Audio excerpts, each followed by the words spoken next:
আচ্ছা আচ্ছা শোনো, ওই ঘুরো একটু ঘুরো।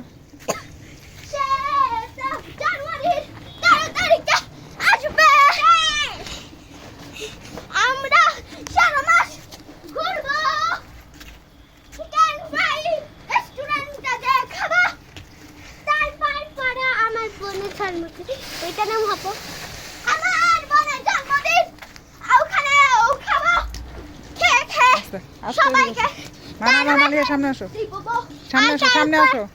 আর তারপর পরে আমরা আমার পেট ফুরিয়ে দিব।